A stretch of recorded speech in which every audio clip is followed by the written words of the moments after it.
Cross करके एक एक क्लास आगे चले गए हो, 12th में चले गए हो। क्या चले गए हो? 12th में चले गए हो। और 12th में चूंकि इकोनॉमिक्स का सिलेबस विस्तार है, बड़ा है, वहां पे आपको 2 किताबें पढ़ना पड़ेगा।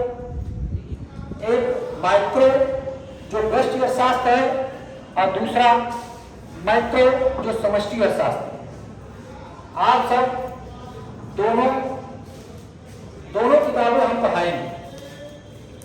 आज जो भी यहाँ रिजल्ट आएगा और जो भी हम पढ़ाएंगे उसका आप अपेक्षा करते हैं कि आप सब बेहतर रिजल्ट देने का प्रयास करेंगे। हम अपने तरफ से पूरी कोशिश करेंगे सिलेबस कंप्लीट करने के लिए, और आप भी उसके साथ साथ आप क्या करें, मेहनत करें।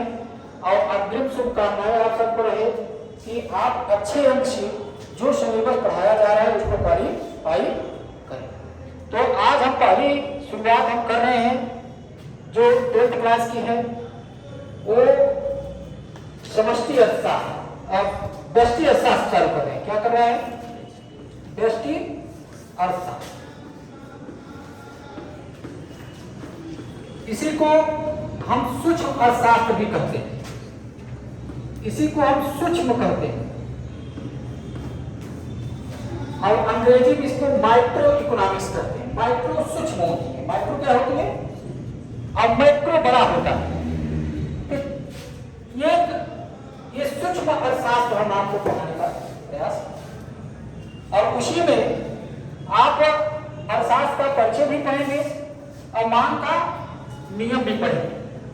तो उपभोक्ता का व्यवहार भी पढ़ेंगे, उत्पादक कैसे संतुलन में होता है, पूर्ण प्रतियोगिता,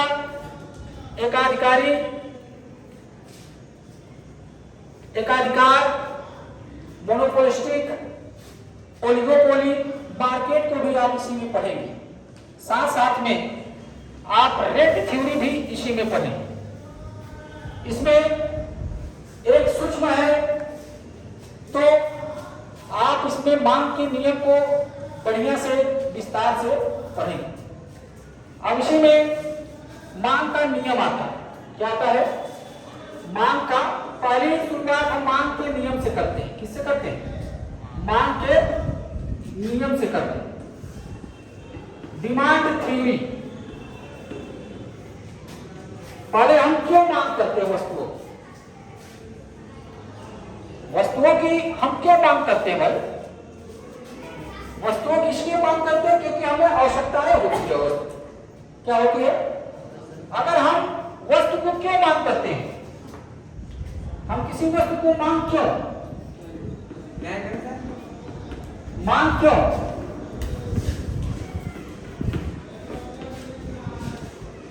मांग इसलिए करते हैं कि उस वस्तु की हमें आवश्यकताएं होती है। क्या होती है?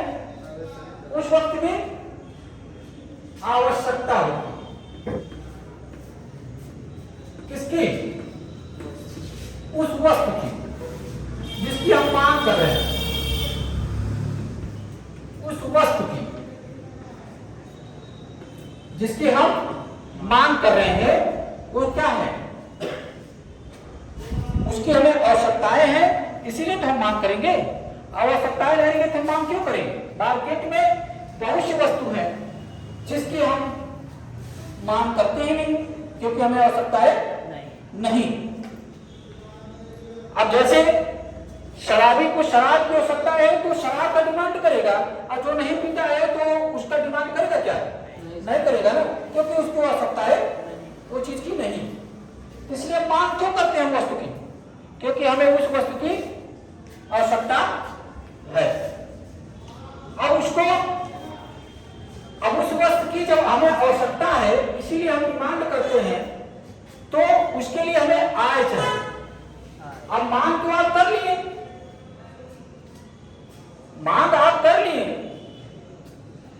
और दूसरी नंबर है कि उस वस्तु को भोग करने में रुचि होनी चाहिए। क्या होनी चाहिए?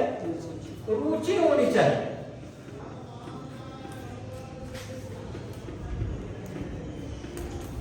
उस वस्तु को भोग करने की हमें क्या होनी चाहिए? रुचि होनी चाहिए। और साथ साथ में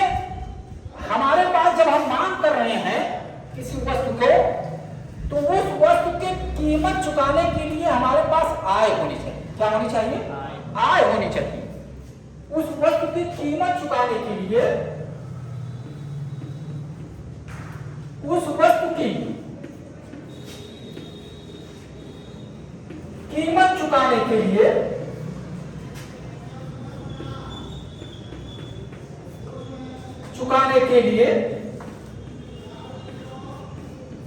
क्या होना चाहिए हमारे पास? आय होना चाहिए, आय होना चाहिए। बिना मनी का कुछ करोगे क्या?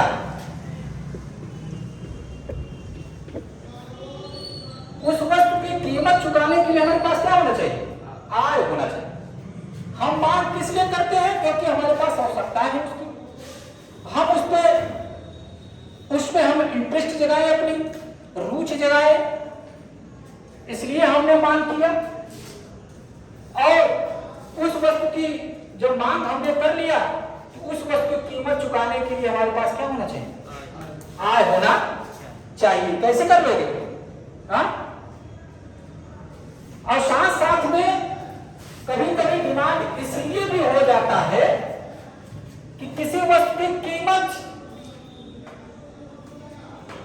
क्या है, किसी वस्तु की कीमत क्या है। कभी कभी आज की किसी वस्तु की कीमत अचानक घट गई, अचानक घट गई, तो आप क्या करते हैं? डिमांड कर लेते हैं। अभी पेट्रोल का दाम अगर घट जाए लगातार, मान लीजिए 50 रुपया लीटर हो जाए, तो आज की डिमांड अचानक क्या हो जाए? बढ़ जाए। आज की डिमांड अचानक बढ़ जाए। तो कभी कभी कीमत भी मांग को प्रभावित करता है।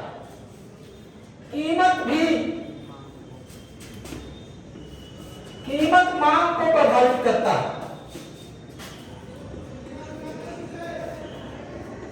अभी पेट्रोल हो रहा है, बहुत ज्यादा दाम है, लेटेस्ट की आप सुन लो, एथेनॉल उसमें समाहित है, मिक्सर करके बेच रहे हैं और सभी की गाड़ियां खराब हो रही है। लेकिन शुद्ध पेट्रोल 50 रुपया लीटर हो जाए और लोग तुरंत डिमांड करेंगे कि नहीं? उनको आवश्यकताएं भी नहीं होगी उतनी पेट्रोल की, लेकिन लोग स्टोर करने लगेंगे। और कभी कभी मांग हम इसलिए भी कर लेते हैं कि उस वस्तु की फैशन होती है। उस वस्तु की क्या होती है? फैशन होती है।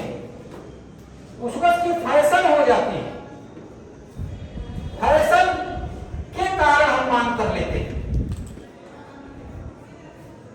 फैशन के कारण हम क्या कर लेते हैं? मांग कर लेते हैं। किसके कारण हम मांग कर लेते हैं? फैशन के कारण भी हम क्या कर लेते हैं? मांग कर लेते हैं। अगर जो फैशन आउट ऑफ फैशन है उसका मैं डिमांड करूंगा क्या? करूंगा? नहीं कर पाऊंगा। इसलिए हम जो है कभी कभी किसी वस्तु का क्या करते हैं? मांग कर लेते हैं। और कभी कभी हम सब जो वस्तुओं का डिमांड करते हैं उस पे हम एक तरफ से उसकी हम कीमत चुकाते हैं फैशन के कारण, और कभी कभी समय के कारण भी मांग होती है। समय, कोई चीजें यहां है, डिमांड अचानक कीमत अचानक घट गई और तुरंत हम मांग कर लिए। तो मांग हमें क्यों होती है? मांग का नियम में मांग हम क्यों करते हैं? क्योंकि उस वस्तु की हमें आवश्यकताएं होती है, उस वस्तु में हमें रुचि होती है खरीदने की, उस वस्तु को फैशन होती है, इसलिए हमने डिमांड कर लेता हूं। उस वस्तु को कीमत चुकाने के लिए हमें आय होना चाहिए, और साथ साथ में कीमत भी मांग को प्रभावित करती, कीमत भी मांग को प्रभावित करती। यहां तक क्लियर हुआ सबको? क्यों? जब आवश्यकताएं तुमको नहीं होगी बेटा, तब आप डिमांड नहीं करेंगे। करेंगे? कभी नहीं करेंगे। और आप मान लीजिए कि आपकी बहुत इच्छा है किसी वस्तु को उपभोग करने के लिए, किसी वस्तु को खरीदने के लिए, लेकिन आपके पास आय नहीं है, तो आप उसको खरीद पाएंगे? कभी कभी ऐसे भी होती है कि अचानक वस्तु की कीमत घट जाती है तो मांग क्या हो जाती है? बढ़ जाती है। कभी कभी फैशन की चीजें ऐसी होती है जो डिमांड को क्या करती है? रुचि होती है उपभोक्ता की, अन्य वस्तु की कीमत भी मांग को बढ़ा देती है। मांग को अन्य क्यों होता है? क्योंकि अन्य वस्तु की कीमत भी क्या होती है? घट जाती है। अन्य वस्तु की कीमत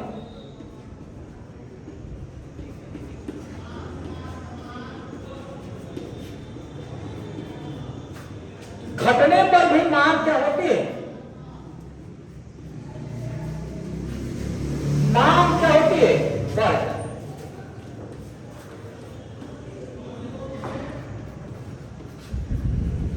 अन्य वस्तु की कीमत, मान लीजिए कोई चीज अचानक घट गई उसकी तुलना में, तो उसकी वस्तु का क्या करेंगे आप? डिमांड करेंगे कि नहीं? अन्य वस्तु की कीमत, किसी वस्तु की कीमत बढ़ गई उसके तुलना में, तो उसकी जो है डिमांड क्या करेंगे आप? घटा देंगे। तो मांग के क्या किया जाता है? हमको फैशन के कारण, रूज के कारण, समय, कीमत मांग को प्रभावित करती है और आय होना चाहिए। इस प्रकार हम मांग को प्रभावित करने वाले, इससे हमने मांग को प्रभावित करने वाले कारक को भी हम पता लगा सकते हैं। कौन कौन मांग को प्रभावित कर सकता है, हम उसके कारक को भी पता कर सकते हैं। अब हम अगला हेडिंग होगा हमारा मांग को प्रभावित करने वाले कारक। मांग को प्रभावित करने वाले कारक, मिटाएं इसको। मांग को प्रभावित, साथ साथ में लिखते जाओ, मांग को प्रभावित करने वाले कारक।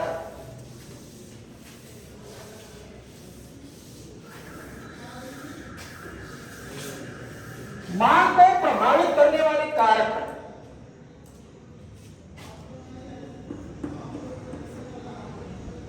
मांग को प्रभावित करने वाले कारक।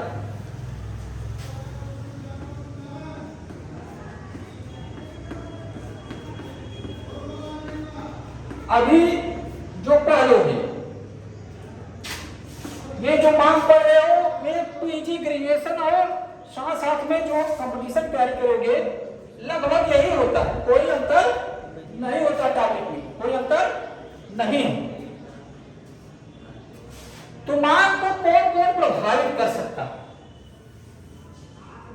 मांग को कौन कौन प्रभावित कर सकता है?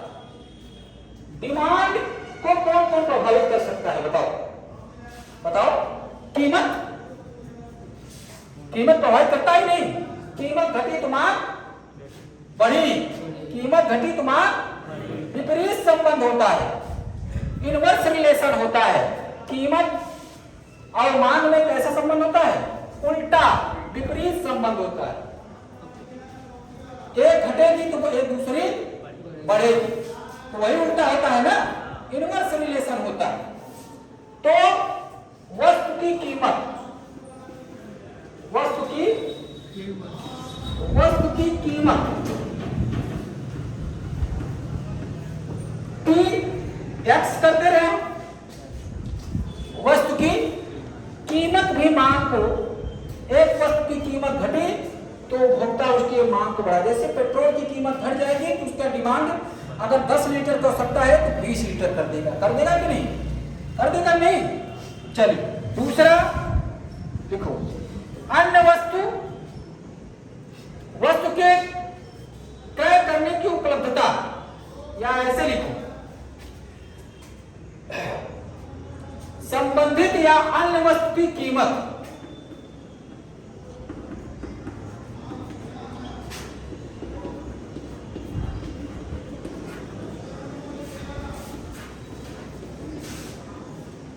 अन्य वस्तु की कीमत PY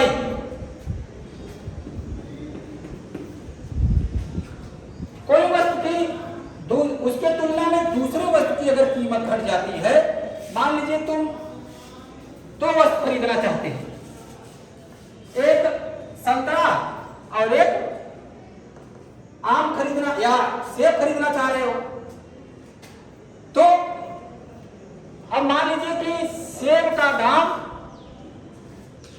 संतरे की अपेक्षा घट गई। ऐसा होता नहीं है, मान लो, इकोनॉमिक सिचुएशन माना जाता है। समझाने की। मान लो सेब का दाम संतरे के अपेक्षा क्या हो गए, घट गए, तब तुम क्या करोगे, सेब खरीदोगे संतरा, क्या करोगे? तो संबंधित या अन्य वस्तु की कीमत भी मांग को प्रभावित करती है। अगर एक की कीमत बहुत तेजी से घट गई तो उपभोक्ता उसी वस्तु को खरीदेगा, दूसरे वस्तु को क्या कर देगा, त्याग कर देगा कि नहीं? चलो तीसरा, रुचि। फैशन, रुचि भी मांग को प्रभावित करती है। जो चीजें फैशन में है उसकी डिमांड बहुत तेज होती है, जो आउट ऑफ फैशन है उसकी डिमांड कम हो जाती है, होती है कि नहीं? अब जैसे कटा जींस आ गई है ना, सलमान खान ने पहन लिया तो उसकी डिमांड बढ़ जाएगी, बढ़ जाती है कि नहीं? लोग उसी को पसंद करते हैं। तो जैसे आपके फैशन में जो चीजें हो जाती है उसकी डिमांड क्या हो जाती है, बढ़ जाती है। और साथ साथ में आपकी रुचि भी होनी चाहिए। अगर आपकी उस वस्तु को खरीदने में रुचि है तभी तो आप उस वस्तु को खरीदेंगे। अगर रुचि है तो उस वस्तु को क्या करेंगे, खरीदेंगे। और मांग को प्रभावित करने वाले तीसरा चौथा कारक है समय। कौन है? टाइम। टाइम भी मांग को प्रभावित करके, टाइम भी क्या करती है, मांग को प्रभावित करती है। पांचवा कारक जो है मांग को प्रभावित करने वाला वो आय। क्या है? आय, इनकम। अगर उपभोक्ता की इनकम बढ़ गई, अगर तुम्हारी आय 10,000 सैलरी से 15,000 हो, कितना हो गया? 10,000 तो आप अपना वस्तुओं की डिमांड बढ़ाएंगे कि नहीं बढ़ाएंगे? हाँ, कि जितना खरीद रहे थे, कुछ हो सकता है कि तुम 10,000 पाते हो कि कुछ वस्तुओं को त्याग करते होंगे, वो पूरा नहीं कर पाते होंगे उस आय में। अब जैसे ही आय बढ़ी तो तुम उस वस्तुओं को प्राप्त करने के लिए क्या करोगे, उस वस्तु पे अपनी आय खर्च करोगे। जिसका आप त्याग कर रहे थे उसका आज उपभोग करोगे। आप जिसका त्याग कर रहे थे उसका क्या करोगे, उपभोग करोगे। मान लो तुम्हारे पास किसी के पास 10,000 रुपया इनकम आ रहा है, कमा रहा है, कहीं से मिल रहा है, और 10,000 रुपया वो मेहनत करके कमाया, अब 10,000 में उसका खर्च तो चल नहीं पा रहा है, तो कुछ वस्तुओं को क्या कर देगा, त्याग कर देगा। और जो आवश्यक जो उसके लिए होगा वस्तुएं उसी खरीदेगा देगा, उस पर खर्च दूसरे वस्तु पे नहीं करेगा।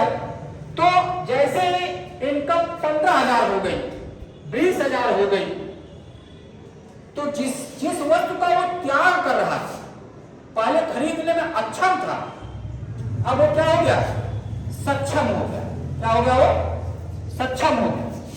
तो अब ये आय भी क्या करेगा, वस्तु की कीमत को क्या करेगा, क्या करेगा, बढ़ा। वस्तु के मांग को, वस्तु कीमत नहीं, वस्तु के मांग को क्या करेगा, बढ़ा। तो हम आप एक शब्दों में कह सकते हैं इसको, demand is function of DX, मतलब demand is function of PX. Demand क्यों बढ़ा, वस्तु की कीमत घटिया इसलिए डिमांड बढ़ गया। और दूसरा, मांग क्यों बढ़ा, मांग क्यों बढ़ा, क्योंकि अन्य वस्तु की कीमत क्या हो गई, घट गई। अन्य वस्तु की कीमत क्या हो गई, घट गई। तो हमने पी वाई कर दिया, ठीक है, अन्य वस्तु कीमत को क्या इंक्रीमेंट कर दिया, पी वाई। और फैशन को और रुचि को मैंने टी से डिनोट कर दिया। तो हमने दूसरा मांग को, जो मांग इस फंक्शन ऑफ, मांग को जो प्रभावित करने वाला है वो क्या है? फलन किसका है? इंटरेस्ट का, टेस्ट का, रुचि का, फैशन का। उपभोक्ता की टेस्ट बढ़ गई किसी वस्तु में, या टेस्ट भी लिख सकते हो। स्वाद बढ़ गई तब भी डिमांड बढ़ जाता। स्वाद भी बढ़ गई तब भी डिमांड क्या हो जाता बेटा? बढ़। स्वाद भी बढ़ जाती है तब भी डिमांड क्या हो जाता है? मांग क्या हो जाता है? बढ़ जाता है। और साथ साथ में समय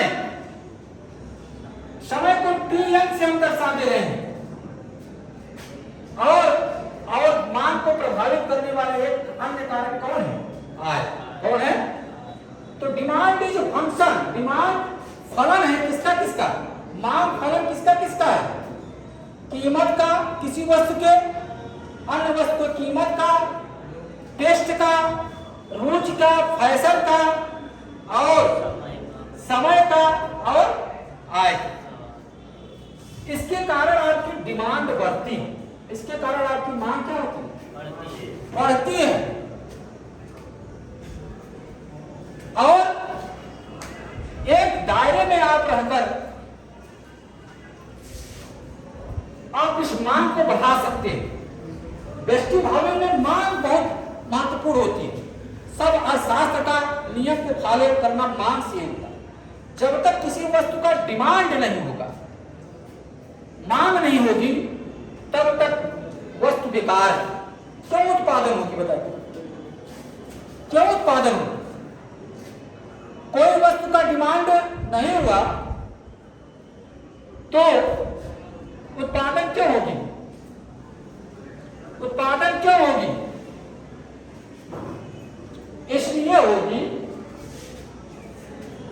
किसी वस्तु का अगर डिमांड बढ़ गई, अगर किसी वस्तु का डिमांड किसी वस्तु का डिमांड हुई ही नहीं, हो नहीं रही है मार्केट में, तो क्यों उत्पादन होगा?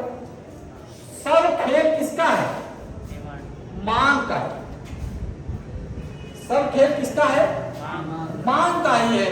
अगर मांग नहीं है तो उत्पादन नहीं। क्यों उत्पादन? कोई खाने वाला नहीं है, कोई खरीदने वाला नहीं है, तो कोई बनाने वाला क्यों पैदा होगा? क्यों पैदा होगा बताओ? अगर जब जो चीजें सरल शब्दों में समझो कि कोई चीज का मांग ही मतलब खाने वाला है ही नहीं, मांग कर ही नहीं रहा है, तो चीजें उत्पादन करके उत्पादन जो है क्या करेगा? अपनी हानि सहेगा क्या? नहीं सहे। सरल शब्दों में सुनो। और अगर मांग हो रही तो उत्पादक तभी उत्पादन करेगा, और जब उत्पादन करेगा तो सबको रोजगार मिलेगी, सबके पास आय आएगी, और फिर बाद में मार्केट में आएगी, यातायात बहुत से चौमुखी विकास होगा, यातायात संसाधन विकसित होगा, मार्केट आएगा जहां क्रेता और विक्रेता होंगे, जहां क्रेता और विक्रेता होंगे, मार्केट आएगी, और उसमें तब फिर कंपटीशन आएगी। इसमें अनेक क्रेता होंगे, अनेक विक्रेता होंगे, तो उसमें कंपटीशन तगड़ी होगी। अगर एक क्रेता होगा या एक विक्रेता होगा और अनेक क्रेता होगा तो वो मोनोपोली हो जाएगा। अब कुछ विक्रेता होंगे और अनेक क्रेता होंगे तो वो मोनोपोलिस्टिक हो जाएगी।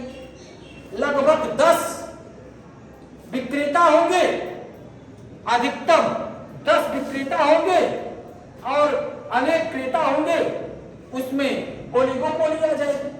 उसमें आपकी एडवर्टाइजमेंट जितना जो प्रचार कर सके अपने वस्तुओं का वैसे होगा।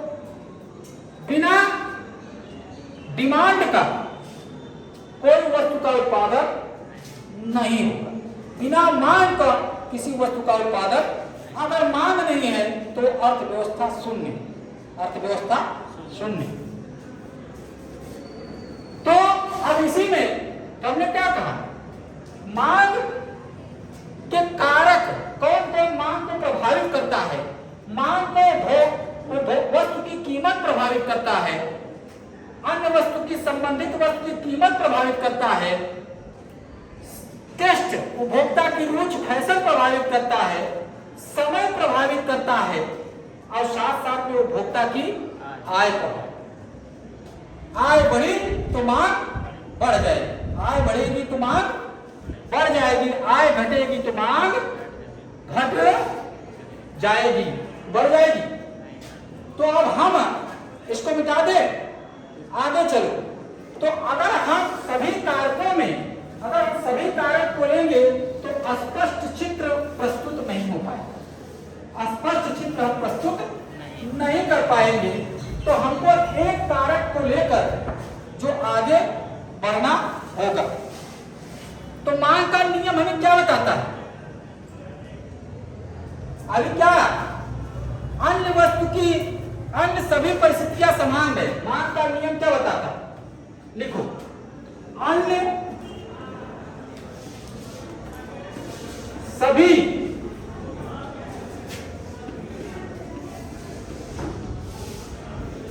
परिस्थितियां समान रहे, अन्य सभी परिस्थितियां क्या रहे? समान रहे। समान रहने पर, किसी वस्तु की कीमत बढ़ने पर, समान रहने पर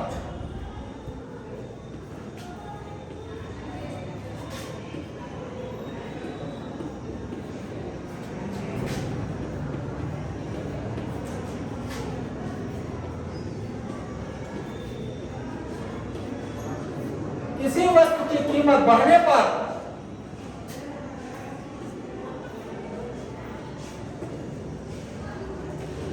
किसी वस्तु की कीमत बढ़ने पर उस वस्तु की मांग घट जाती है।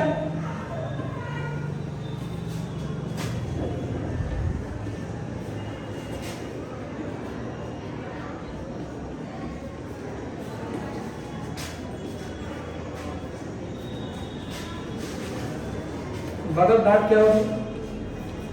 बगल डाट क्या होगी? दरवाजा बंद करो। और कीमत बढ़ने पर, और कीमत बढ़ने पर, और कीमत घटने पर, और कीमत घटने पर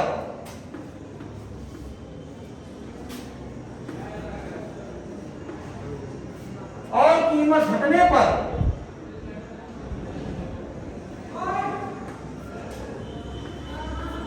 और कीमत घटने पर मांग क्या हो जाती है? बढ़ जाती है। किसकी मांग? वस्तु की मांग बढ़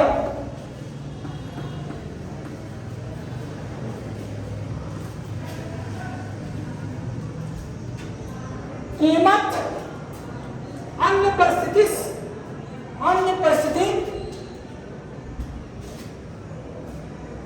समान रहे या स्थिर रहे। समान रहे मतलब स्थिर रहे। अन्य परिस्थितियां कौन कौन है? अन्य परिस्थितियां कौन कौन है? यहां नोट में लिखो, अन्य परिस्थितियां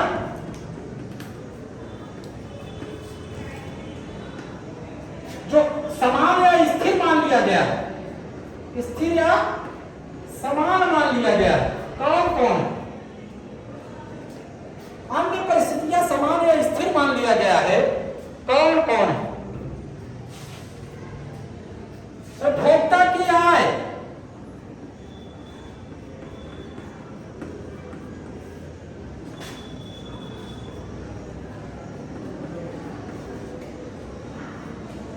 उपभोक्ता की रुचि और फैशन जो बताए आप, टेस्ट, उपभोक्ता की, हम जो मांग कर रहे हैं उपभोक्ता है, उपभोक्ता की रुचि, फैशन, फैशन और स्वाद, ये स्थिर रहे। साथ साथ में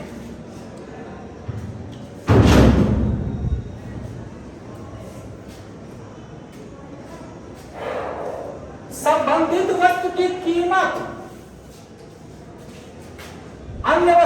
कीमत जो मैंने बताया था, या संबंधित वस्तु की या अन्य वस्तु की कीमत,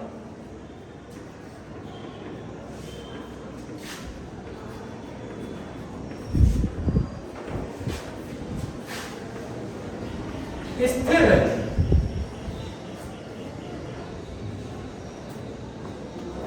जब ये सब स्थिर रहेगा, इसको मैंने क्या कांस्टेंट मान लिया, स्थिर मान लिया,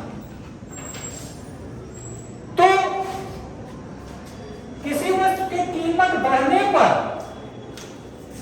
उस वस्तु की क्या हो जाएगी, मांग घट जाएगी, और किसी वस्तु की कीमत घटने पर उस वस्तु की मांग क्या हो जाएगी, बढ़ जाएगी। क्या क्या स्थिर अगर मान ले रहे हैं, समान मान ले रहे हैं, स्थिर मान ले रहे हैं, उपभोक्ता की आय बदले नहीं। ये 10,000 है तो 10,000 रहे, ऐसा ना हो 20,000 बढ़ जाएगी तो डिमांड क्या हो जाएगी, मांग क्या करा देगा, बढ़ जाएगी घट जाएगी, बोलो। 10,000 से 20,000 पाने लगोगे तो मांग बढ़ाओगे घटाओगे, अपना वस्तु ज्यादा खरीदोगे कम, तो वस्तु जो खरीद रहे हैं, वस्तु और सेवा जो खरीद रहे हो वही मांग है, वही क्या है, अब तुम उपभोक्ता हो। जैसे आय बढ़ेगी मांग बढ़ जाएगी, घटेगी किससे, आय बढ़ गई, मान लो आय 10,000 से 20,000 हो गया। पहले 10 इकाई करते थे, अब क्या करोगे, 20 इकाई डिमांड करोगे कि नहीं जी, करोगे कि नहीं, दोगुना डिमांड करोगे कि नहीं उस वस्तु, तुम्हारी क्रय शक्ति तो भी बढ़ गई, तुम्हारी क्रय शक्ति क्षमता भी तो बढ़ गई भाई, इसलिए आप डिमांड कर रहे हैं। इसीलिए बोल दिया कि आय क्या हो गए, उपभोक्ता की आय क्या रहे, स्थिर रहे, क्या रहे, 10,000 है तो 10,000 रहे, 15,000 न 20,000 न, नहीं तो मांग और मूल्य में विपरीत संबंध पाएंगे ही नहीं। जैसे ही 20,000 हुआ तैसे ही मांग बढ़ जाएगी। तो यहां बता रहा है विपरीत संबंध, किसी वस्तु की कीमत घटने पर मांग जो है बढ़ती है और कीमत बढ़ने पर मांग क्या होती है। There is an inverse relation between demand and price। तो मांग और मूल्य में कैसा संबंध है, विपरीत संबंध। कैसा संबंध पाया जाता है, विपरीत संबंध पाया जाता है, इनवर्स रिलेशन पाया जाता है। तो ये नियम फॉलो होगा क्या, अब तुम्हारी रुचि और फैशन बढ़ गई,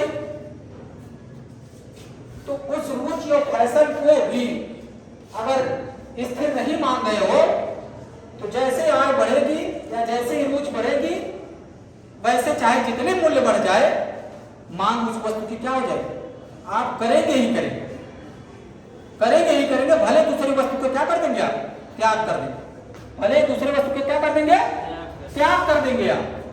तीसरी, अन्य वस्तु की कीमत स्थिर रहे, दूसरे वस्तु की भी कीमत, मतलब यक्ष की अगर 10 इकाई है, यक्ष का कीमत 10 रुपया है, तो वाई की भी कीमत क्या हो जाए, 10 रुपया रहे। प्रति यूनिट कीमत यक्ष की अगर 10 रुपया है, तो वाई की भी प्रति यूनिट कीमत कितना होना चाहिए, 10 रुपया। कितना होना चाहिए, 10 रुपया होना चाहिए। अगर वाई की कीमत मान लीजिए 5 रुपया हो, कितना हो गया, घटकर कितना हो गया, वाई की कीमत घटकर कितना हो गया, 5 रुपया हो गया। ये नियम फॉलो नहीं हो, क्योंकि सब लोग यक्ष को छोड़कर कहां चले जाएंगे, वाई वस्तु खरीदेंगे। इसीलिए कहते हैं कि वो अन्य वस्तु की कीमत क्या रहे, स्थिर रहे, क्या रहे, स्थिर रहे। तो तब मांग के नियम का जो है फॉलो होगा। तो हमने क्या कहा, अन्य सभी परिस्थितियां समान रहे या स्थिर रहे। कौन कौन अन्य सभी परिस्थितियां, उपभोक्ता की आय स्थिर रहे, उपभोक्ता की रुचि फैशन और स्वाद स्थिर रहे, अन्य वस्तु की कीमत भी स्थिर रहे। तो मांग का नियम यह कहता है किसी वस्तु की कीमत घटने पर उस वस्तु की मांग बढ़ती है और किसी वस्तु की कीमत बढ़ने पर उस वस्तु की क्या मांग क्या हो जाती है, घट जाती है। तो इन दोनों में कैसा संबंध पाया जाए, विपरीत की समान, उल्टा संबंध पाया जा रहा है, सीधा उल्टा संबंध पाया जा रहा है। तो अब इसको हम आगे ले चल रहे हैं।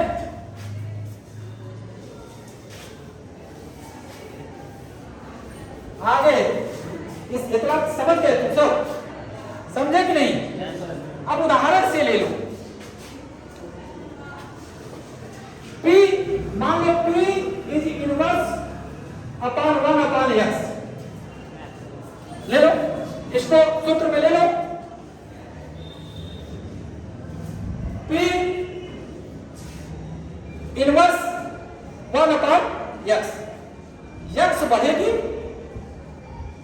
इसका मतलब है P घट रही है, x बढ़ेगी तो क्या हो रही है, P माने कीमत, x माने वस्तु, x माने वस्तु, वस्तु कीमत बढ़ रही है तो वस्तु की मांग घट रही है और कीमत घट रही है तो वस्तु की मांग, इससे सीधा संबंध, इससे विपरीत संबंध, समझ रहे? ये सूत्र लिख लो, P इज इनवर्स, सूत्र लिखो, P is inverse 1 upon x, इसको लिख लोगे समझ में आ जाएगा। अब उदाहरण के द्वारा हम समझा रहे हैं, इसको मिटा दें। चल ये बातें समझ गए यहां तक कैसे? अब अन्य बातें स्थिर है, खाली हम कीमत और वस्तु की मांग के ले रहे हैं, आए वो सबको स्थिर मान ले रहे हैं और कीमत केवल वस्तु की मांग को ले रहे हैं।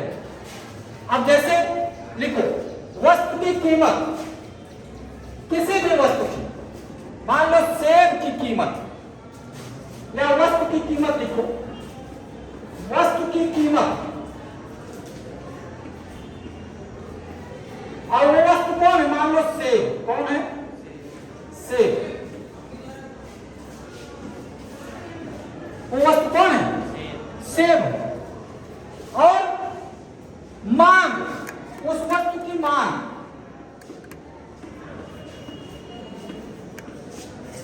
कैसे विपरीत संबंध पाया जाता है? जो अभी हमने आपको सूत्र बताया और जो हमने थ्योरी आपसे बताया उसका कैसे विपरीत संबंध पाया जाता है।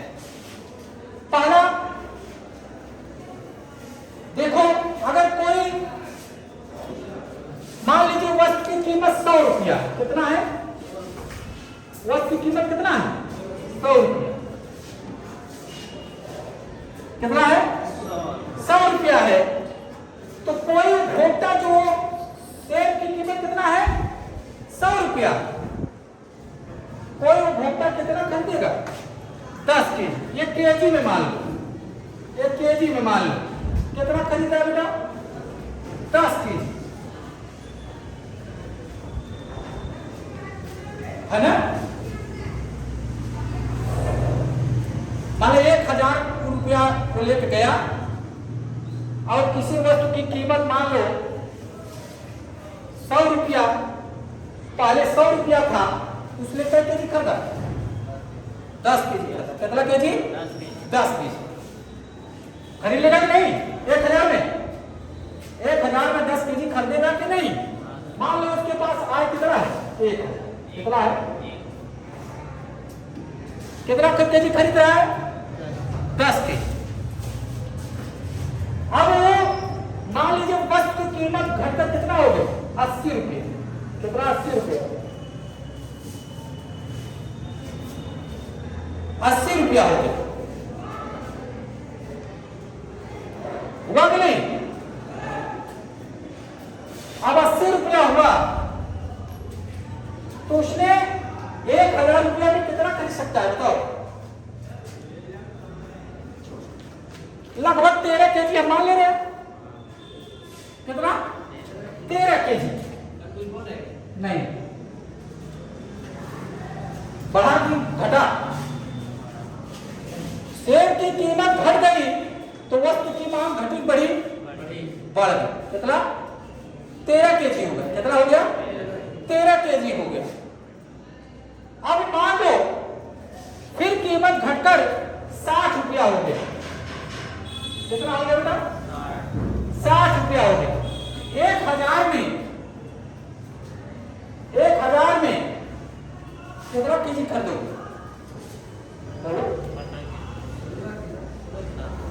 कितना? बोलो।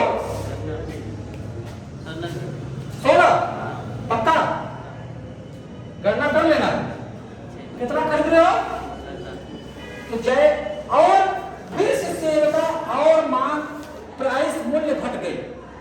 फिर से सेब का मूल्य कितना हो गई? 40 रुपया। कितना? प्रति केजी 40 रुपया हो गई। अब कितना हो जाए? अब कितना हो जाए? बोलो।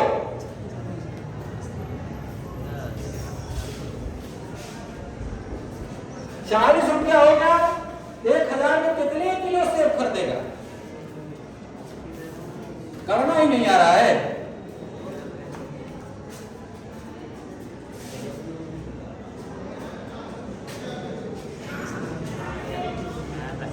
अब तुम सब गणना कर बताओ।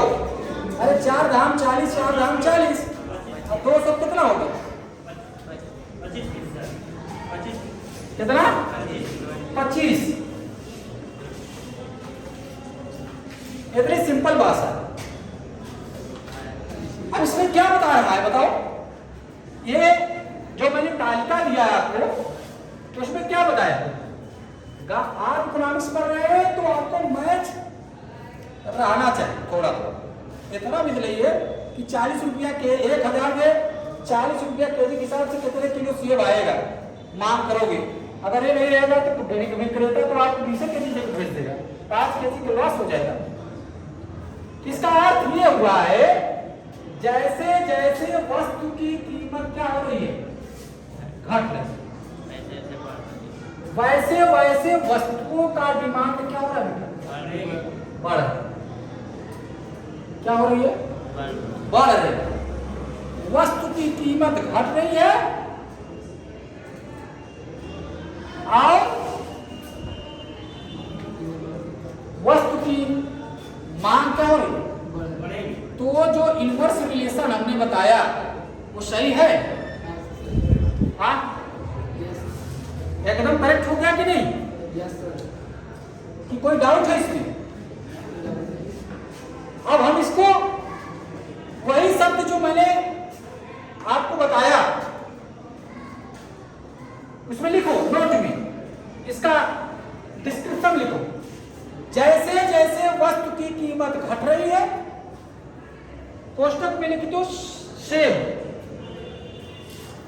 इसको तालिका बना लो। जैसे जैसे वस्तु की कीमत घट रही है, लिखो। नहीं समझोगे बेकार हो जाओगे। इकोनॉमिक्स है। जैसे जैसे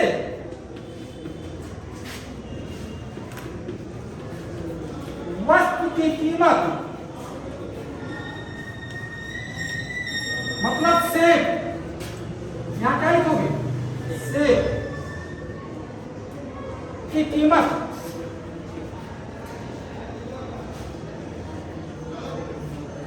घट रही है, वैसे वैसे वस्तु की मतलब सेब की डिमांड क्या हो रही? बढ़।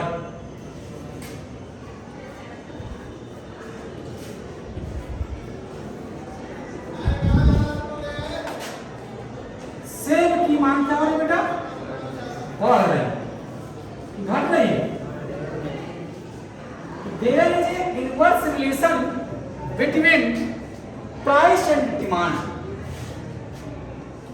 मांग और मूल्य में कैसा संबंध है? उल्टा और विपरीत संबंध। मांग और मूल्य में कैसा संबंध है? उल्टा और विपरीत संबंध। लो पावर से बैटरी चार्ज नहीं था। हो गया? इतना हो गया ना? हाँ। कीमत जैसे जैसे वस्तु की कीमत, मतलब सेब की कीमत क्या हो रही, घट रही है, वैसे वैसे सेब की मांग क्या हो रही, बढ़ रही है। इसके पीछे रीजन है कि अन्य परिस्थिति सामान्य या स्थिर, अन्य परिस्थिति सामान्य या स्थिर।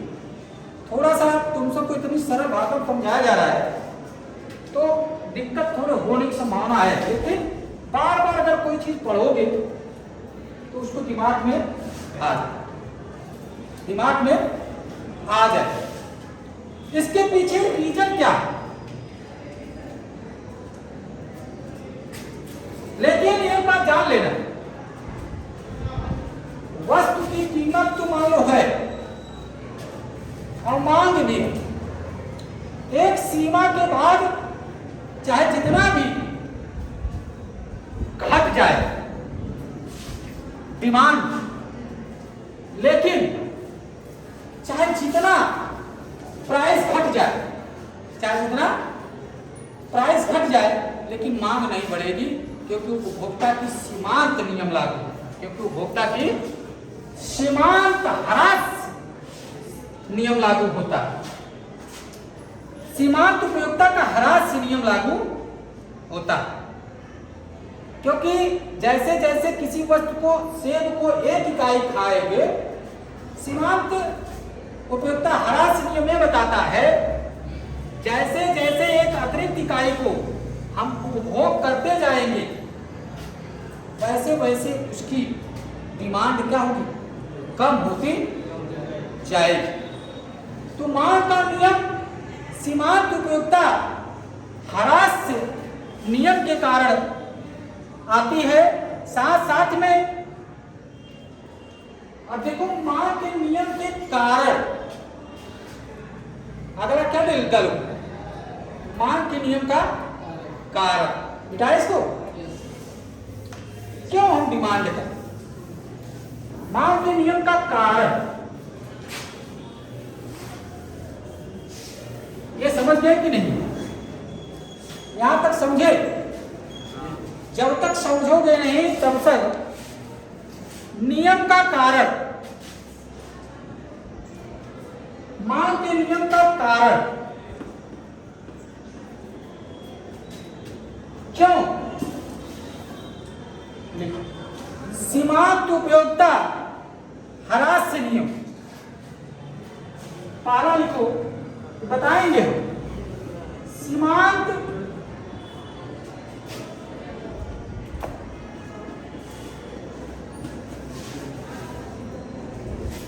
उपयोगिता ह्रास नियम, इसी को गोसेन का प्रथम नियम, एच.एस. गोसेन का प्रथम नियम भी कहा जाता है। एच.एस. गोसेन का क्या कहा जाता है, प्रथम नियम भी कहा जाता है। सीमांत उपयोगिता ह्रास क्या, यमी मार्जिनल यूटिलिटी क्या, मार्जिनल यूटिलिटी क्या है, लिखो। किसी वस्तु की एक अतिरिक्त, एक का परिभाषा लिखते जाओ।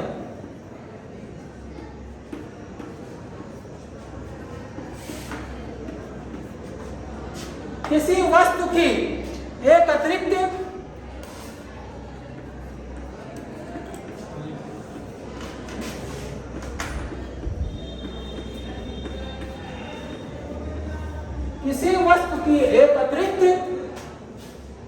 इकाई का भोग करने से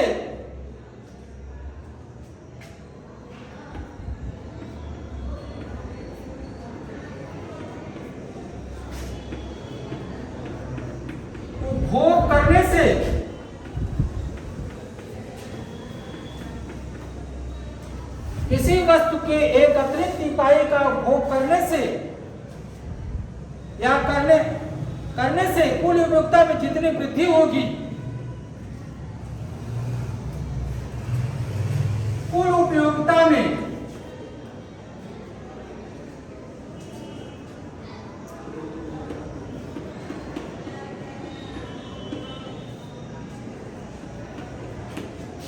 जितनी वृद्धि होगी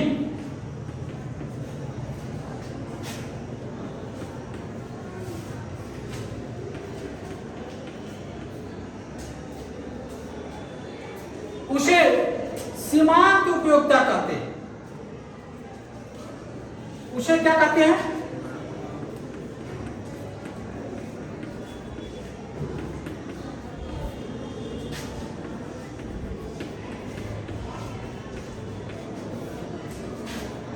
ये सीमांत उपयोगिता है बेटा। ह्रास से नियम में बताएंगे कैसे ह्रास होता है। लिखो, सीमांत की उपयोगिता मैंने बताया आपको। जैसे जैसे किसी वस्तु की एक अतिरिक्त इकाई 10 इकाई उपभोग कर रहे हैं, 11वां इकाई अगर उपभोग कर रहे हैं तो क्या है? सीमांत। क्या है? अंतिम है। क्या है? अंतिम है। उससे ज्यादा इकाई उपभोग नहीं। तो इसको आप कर लो, अगर सूत्र में लिखोगे यू बराबर TU अपान Q।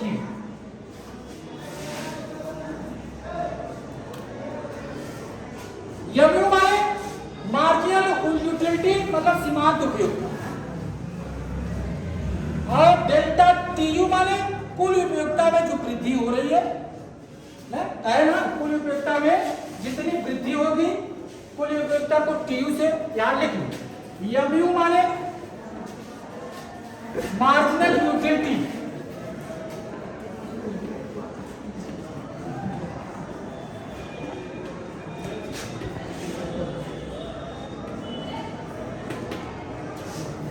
MU माने सीमांत उपयोगिता, हिंदी में लिखिए सीमांत उपयोगिता। TU डेल्टा TU क्या बता रहा है? कुल उपयोगिता में वृद्धि। लिखो, कुल उपयोगिता में वृद्धि, total utility, increase in total utility, कुल उपयोगिता में वृद्धि।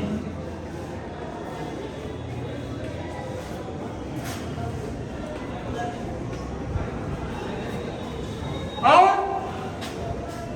डेल्टा क्यू,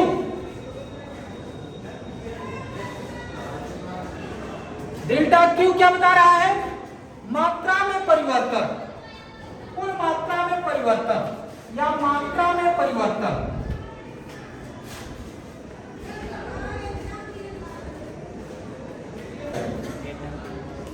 यहां डेल्टा TU है, डेल्टा TU आप दर्शा दिया।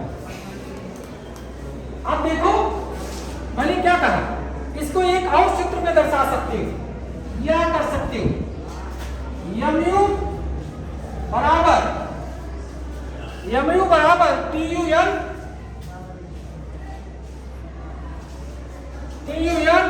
Minus TUN minus 1। ये पूछा हुआ, ये अगर इकोनॉमिक्स में हो ये पूछता है हमेशा। लिख लो, सूत्र ऐसे ही पूछता है और यही पूछेगा। ये सीमांत उपयोगिता 100% पूछता है, 100% सीमांत उपयोगिता पूछता है। और क्या है? एडिशनल यूनिट्स, एक अतिरिक्त इकाई को उपभोग करने से जो कुल उपयोगिता में वृद्धि हो रही है उसे क्या कहते हैं? सीमांत उपयोगिता। TUN माने एक अतिरिक्त इकाई, TUN माने कुल यूटिलिटी में माइनस TUN माइनस 1 माने एक अतिरिक्त इकाई। मान लो 10 इकाई का उपभोग कर रहा है और 11वां इकाई जो होगा वो सीमांत उपयोगिता होगा। क्या होगा? सीमांत। एक अतिरिक्त इकाई 10 इकाई मान लो उपभोग कर रहा है, वो टोटल यूटिलिटी कितना है? 10 है। और उसके बाद एक और एक अतिरिक्त इकाई उपभोग कर लिया तो एक अतिरिक्त इकाई कितना हो जाए? 11 हो जाए। कितना हो जाएगा? तो 11 सीमांत उपयोगिता हो जाए। यही TUN दर्शाता है। ये प्रश्न पूछा है, ये प्रश्न पूछा है, पूछता है। यहां तक किसी को दिक्कत, यहां परेशानी किसी को? यहां तक किसी परेशानी नहीं ना? अब सीमांत उपयोगिता ह्रास से नियम क्या होगा?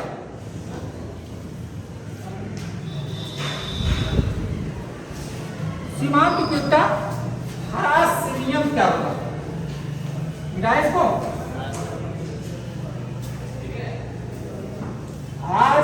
जितना डोज दे रहे हैं, ठीक है बेटा, जितना डोज आज हम दे रहे हैं उसको किताब खरीद कर क्या करना है तुम्हें? क्या करना है? हाँ, पढ़ना कि नहीं है? पढ़ना है। चलो अब अच्छा, सीमांत उपयोगिता हमने देख लिया। अब हमको लिखना है कुल उपयोगिता क्या है। यहाँ कुल उपयोगिता आएगी ना, तब उसके बाद हम खरास नियम बताएंगे। अब हमको क्या बताना है? तुम सब परिचित हो जाओ पहले शब्दों से। कुल उपयोगिता क्या है?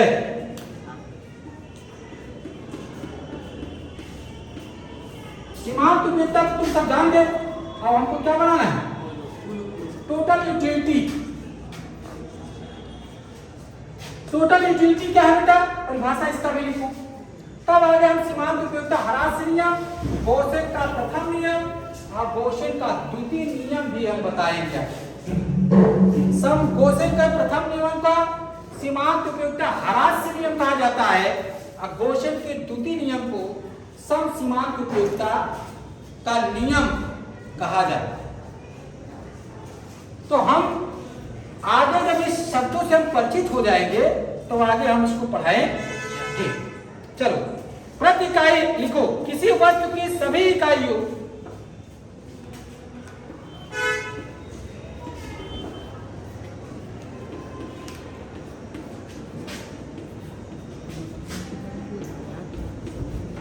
किसी वस्तु की सभी इकाई के उपभोग से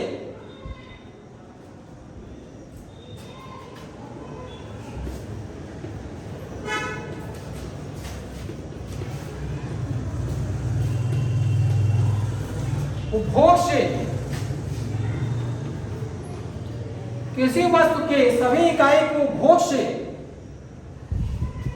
प्राप्त कुल संतुष्टि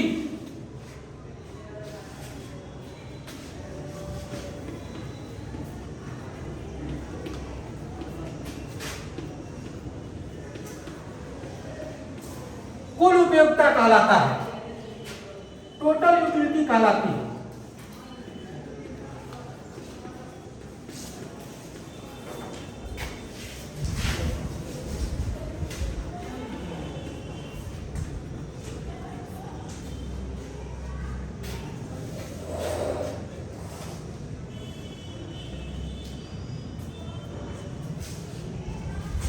मान लो, इसे उदाहरण मान लो,